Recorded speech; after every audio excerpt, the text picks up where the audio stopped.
Et maintenant, je vous emmène dans l'univers feutré de celle que l'on connaît sous le nom de George Sand. Illustre écrivaine dont les pages et les romans ont donné à la France ses plus belles lettres. Prêt pour une visite VIP ? Je vous emmène avec moi pour explorer ses pièces cachées et ses plus étonnants secrets. J'ai toujours eu de l'amitié pour toi. Et à présent, je me sens si amoureux que si tu me demandais de faire toute ma vie tes 1000 volontés, je te le jurerais sur l'heure. Est-ce que vous savez qui a écrit cette sublime déclaration d'amour ? Alors, il s'agit sans doute de la plus progressiste des écrivaines du 19e siècle. Je parle bien évidemment de George Sand. Et aujourd'hui, j'ai l'honneur d'être dans sa maison, à Nohant, et je vous emmène avec moi. Bonjour Constance. Enchantée. Enchantée. Maëlle, tu vas être notre guide pour cette journée merveilleuse au pays de George Sand. C'est magnifique cet endroit, est-ce que tu peux nous en parler un peu ? On est dans le jardin ? C'est ça, tout à fait, le jardin de sa maison, un lieu qu'elle va chérir et où elle va inviter énormément de monde à partager cette petite parenthèse, surtout quitter cette parenthèse parisienne pour venir se ressourcer ici en Berry. On connaît toute cette histoire notamment grâce à la correspondance de George Sand. On a un recueil de un peu plus de 20 000 lettres aujourd'hui. Voici un des tomes, un des nombreux tomes de sa correspondance. Toute sa vie, clairement tu peux tout savoir. Une grande partie, oui. J'enfonce des pieux, je relève des murs, je fais venir de la terre légère d'une demi-lieue. Je suis en sabot toute la journée et ne rentre que pour dîner. Je ne plante pas un brin d'herbe sans penser à vous, sans me rappeler comme vous aimez et comme vous appréciez les fleurs, et comme vous les sentez, et comme vous les comprenez, et comme vous les peignez. C'est beau, elle écrit ça donc à Eugène Delacroix. Elle passait beaucoup de temps à jardiner ici ? Oui, tout à fait. Elle peut passer parfois jusqu'à 5 heures dans le jardin, les genoux plantés dans la terre, les pieds dans les sabots, les mains pétries par le froid. Mais pour elle, c'est un retour aux sources. Cette nature, elle a vécu dedans quand elle était enfant, quand elle courait avec les enfants du village qu'elle retrouvait pour aller dans les champs. Elle est arrivée à quel âge ici ? À 4 ans.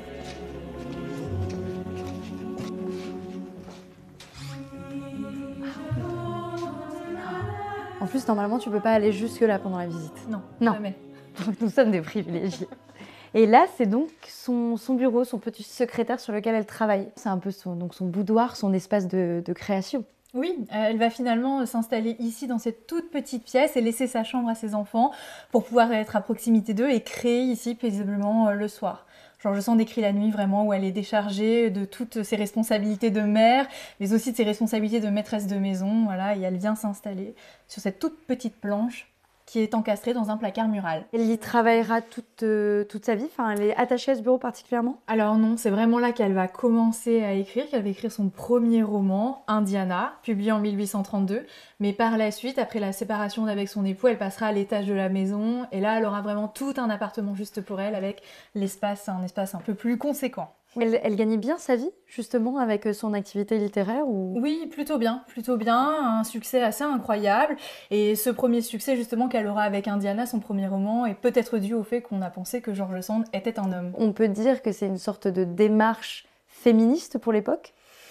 Difficile. En tout cas, elle ne le présente pas forcément en ce sens-là, mais effectivement, l'idée aujourd'hui pourrait paraître totalement féministe et engagée. Elle est engagée dans sa littérature ou pas seulement Pas seulement, dans son quotidien également, et c'est quelque chose qu'on peut voir notamment à la cuisine dans cette maison, où elle se pose beaucoup de questions sur la condition des personnes qui travaillent pour elle.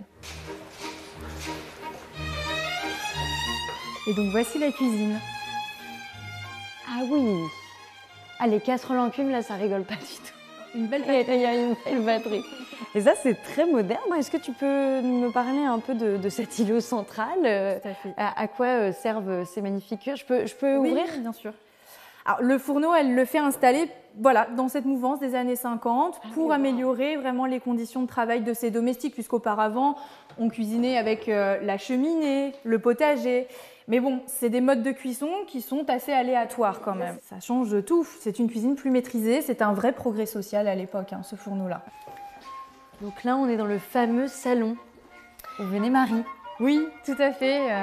George Sand fera de cet espace un vrai espace communautaire où elle rassemble son petit monde autour de cette table, mais aussi sur les murs. Là, on peut voir justement une grande galerie de portraits qui représente justement les membres de la famille de George Sand.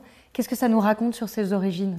Eh bien, George Sand a des origines assez particulières. Du côté de son père, elle est issue d'une aristocratie assez importante. Elle est l'arrière-petite-fille d'un roi de Pologne, Auguste II, donc une noblesse assez importante. Et du côté de sa mère, eh bien, c'est tout l'inverse, vraiment le petit bas peuple parisien. Elle dira dans ses veines que se mélange le sang des rois au sang des pauvres. Et donc c'est ça qui va la définir plus tard en tant que George Sand. Son papa décède assez tôt et sa grand-mère fait tout finalement pour récupérer sa garde. Oui, elle la récupère avec une tutelle qu'elle va donner à la mère d'Aurore, futur George Sand. Et puis Aurore se retrouve à grandir ici, voilà, aux côtés de sa grand-mère, une grand-mère qui va lui donner une éducation incroyable. Elle est issue de l'héritage des Lumières, donc la philosophie, Jean-Jacques Rousseau. Et puis elle va aussi avoir un précepteur, un certain dénommé Deschartres. Et lui, c'était le précepteur de son papa. Et il ne va pas vraiment se poser de questions. Il a donné l'éducation à un garçon, il fera la même chose pour la petite Aurore. Il va lui ouvrir un champ des possibles assez fantastique. Et donc elle se retrouve finalement à avoir eu l'éducation d'un garçon, d'un garçon issu de la noblesse. Ah, et donc là, c'est Maurice, le fils de Georges, qui a donc pas 15 ans sur le portrait à peu près, c'est ça? Exactement.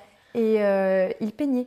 Oui. Donc Georges n'était pas la seule artiste de la famille. Non, et Maurice a eu une carrière assez incroyable. Il a été initié à la peinture grâce à Delacroix. Il intègre son atelier et il ira là-bas pendant 9 ans à Paris, dans cet atelier.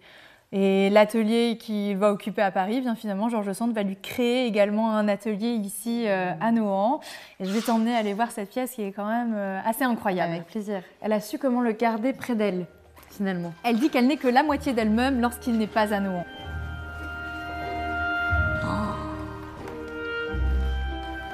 Ah oui. Ah oui. Effectivement, c'est un lieu très malin pour garder son fils dans ses jupons. Clairement. Oui. Elle va tout rassembler, tout ce qu'il aime ici dans cet atelier. Elle lui fait faire fabriquer des meubles sur mesure pour ses casiers de géologie, pour voilà, tous les objets qu'il va ramasser lors de ses fouilles archéologiques. Vraiment, ici, il va retrouver tout ce dont il a besoin pour créer à Nohant. Parce que Maurice peint, Maurice est acteur, Maurice est marionnettiste et Maurice est un scientifique aussi. Oui, un artiste savant, vraiment, dans son belvédère ici, comme elle le nomme. L'inspiration est présente, la création est plus que présente ici à Nohant. C'est un foyer d'artistes qu'elle crée ici dans cette maison.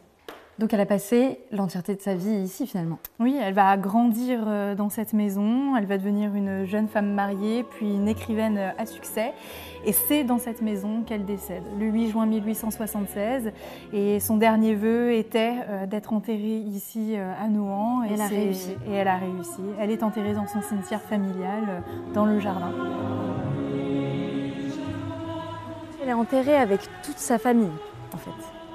Tout à fait, on la retrouve ici au centre, entourée de sa grand-mère, de son père, de ses enfants, Solange, Maurice, ses petits-enfants également. C'est bien plus qu'une maison pour elle, c'est toute sa vie ce lieu finalement. Oui, c'est un endroit où elle a trouvé refuge, où elle va se trouver vraiment en sécurité, et elle va pouvoir s'épanouir et devenir pleinement qui elle était.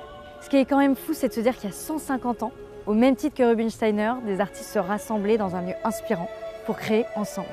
Et d'ailleurs, je vous emmène tout de suite avec Rubin pour une résidence 2.0. D'alphabet.